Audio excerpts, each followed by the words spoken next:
La llamada de Jesús a sus discípulos.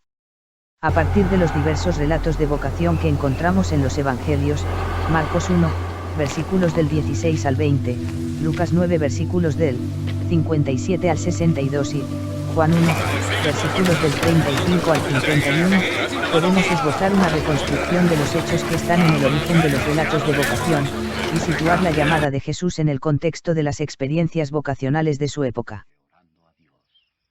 Jesús conoció a algunos de los que más tarde serían sus discípulos en Judea, cuando él mismo formaba parte del grupo congregado en torno a Juan Bautista.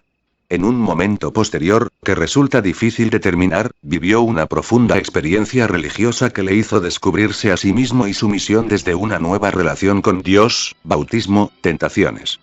Desde esta nueva conciencia sobre sí y sobre el proyecto de Dios comenzó su ministerio público.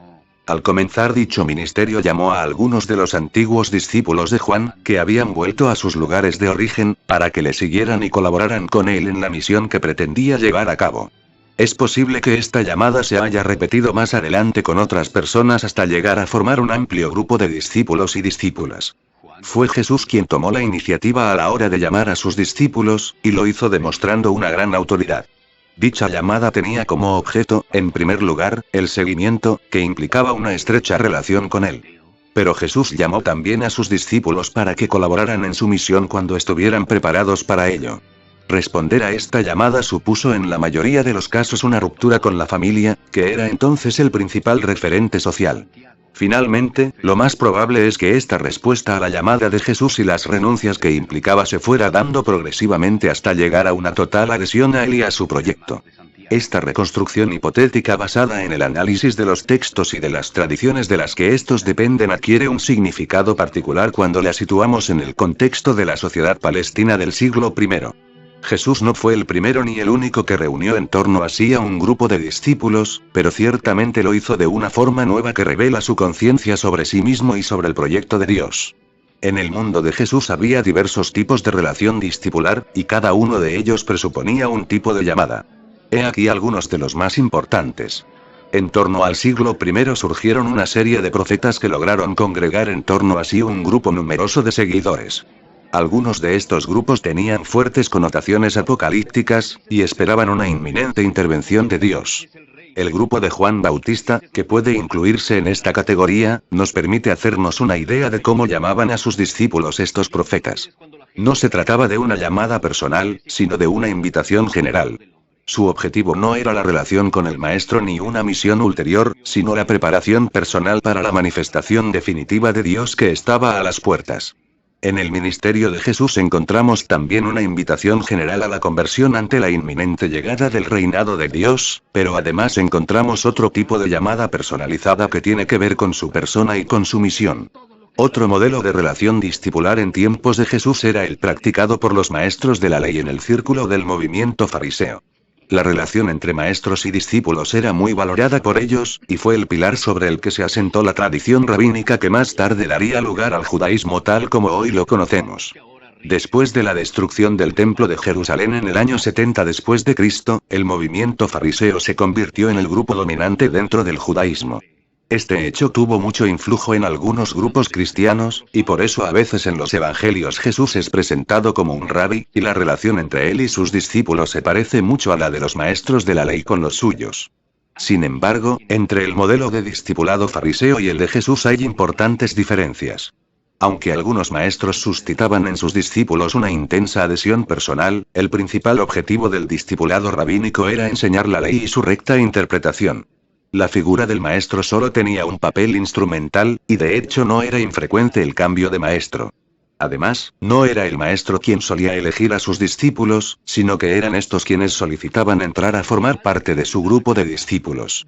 Las diferencias con la llamada de Jesús son notables. En el mundo de Jesús era también conocida la experiencia vocacional de los antiguos profetas. La mayoría de ellos fueron llamados directamente por Dios de formas diversas: Isaías, Jeremías, Amós.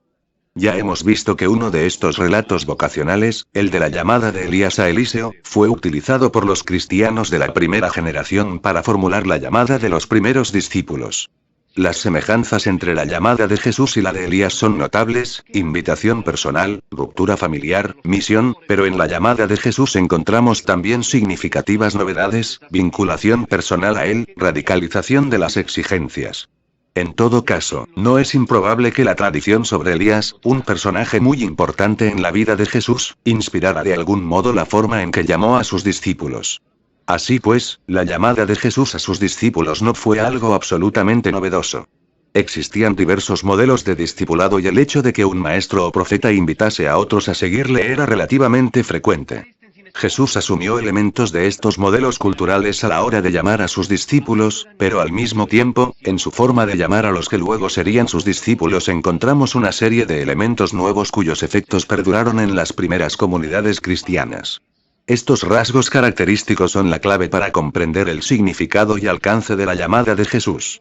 La forma en que Jesús llamó a sus discípulos, el hecho de llamar a unas personas concretas y no a otras, la finalidad de dicha llamada y las consecuencias que tuvo en la vida de quienes le siguieron son los rasgos más novedosos de la experiencia vocacional que encontramos en los evangelios. Ahora bien, el origen de esta novedad hemos de buscarlo en la comprensión que Jesús tenía de sí mismo y del proyecto de Dios sobre este mundo.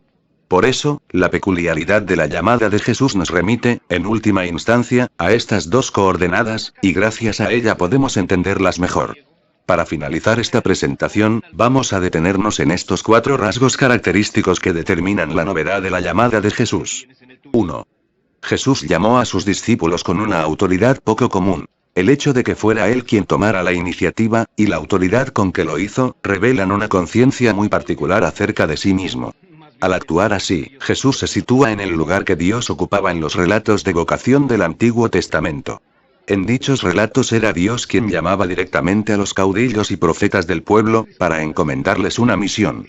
Jesús actúa de la misma manera, y además pide a sus discípulos una adhesión incondicional a su persona. Esta autoridad de Jesús, que ha sido definida de diversas formas, carismática, mesiánica, revela una comprensión de sí mismo, autoconciencia, que va más allá de lo que otros profetas y guías espirituales de Israel habían pensado de sí mismos. Esta autocomprensión de Jesús tiene que ver con su conciencia de filiación. Esta conciencia, que se manifiesta en la forma peculiar de dirigirse a Dios por medio de la invocación y en sus enseñanzas sobre la oración, está relacionada con su propia experiencia vocacional, que ha llegado hasta nosotros de forma velada en los relatos de su bautismo y tentaciones, Marcos capítulo 1, versículos del 9 al 13. Fue después de esta experiencia cuando Jesús comenzó a llamar a sus discípulos, y lo hizo desde una nueva experiencia de su relación con Dios. Podemos decir, por tanto, que la autoridad manifestada por Jesús a la hora de llamar a sus discípulos tiene su origen en esta conciencia de filiación. 2.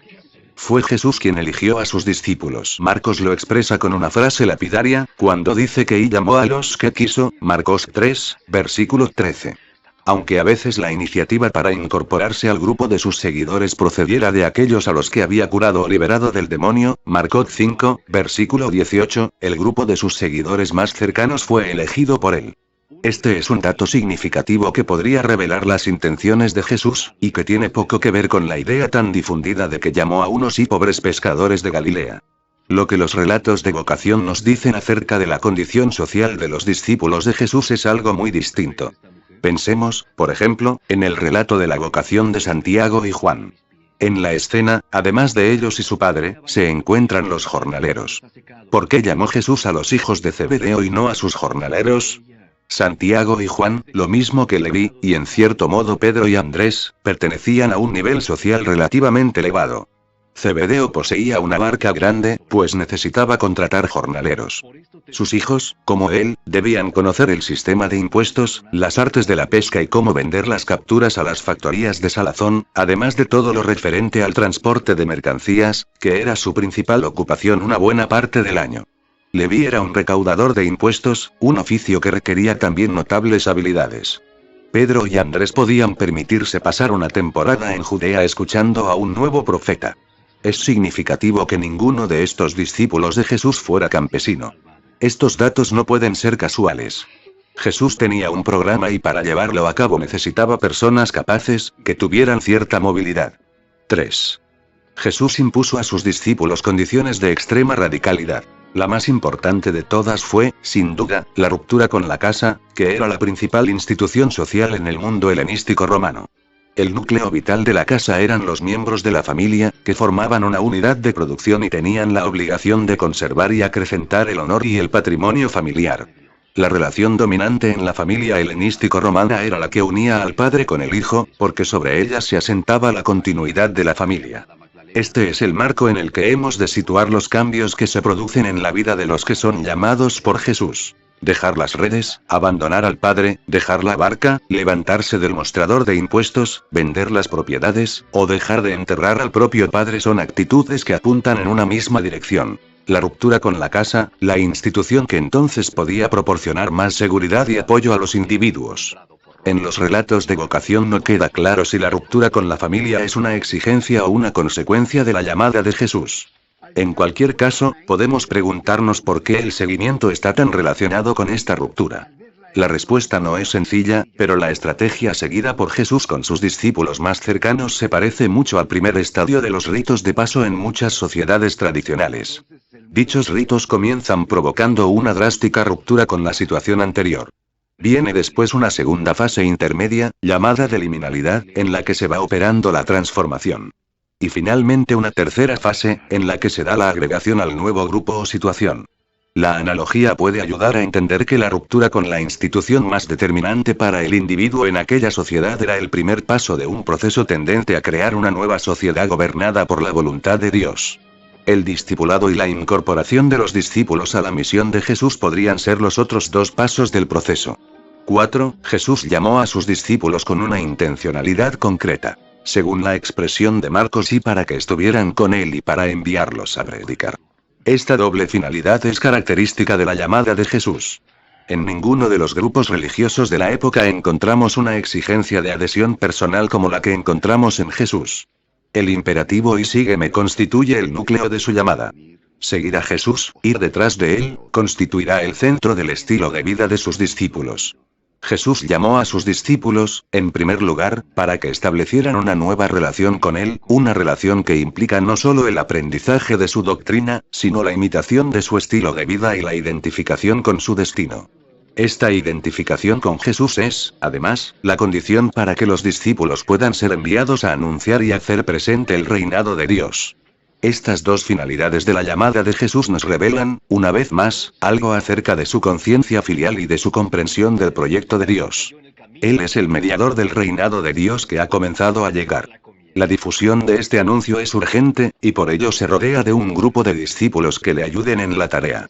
Para la tarea no vale cualquiera, y por ello los escogió cuidadosamente y dedicó mucho tiempo a instruirlos con su palabra y con su vida. Pero otra parte cayó en buena tierra y creció.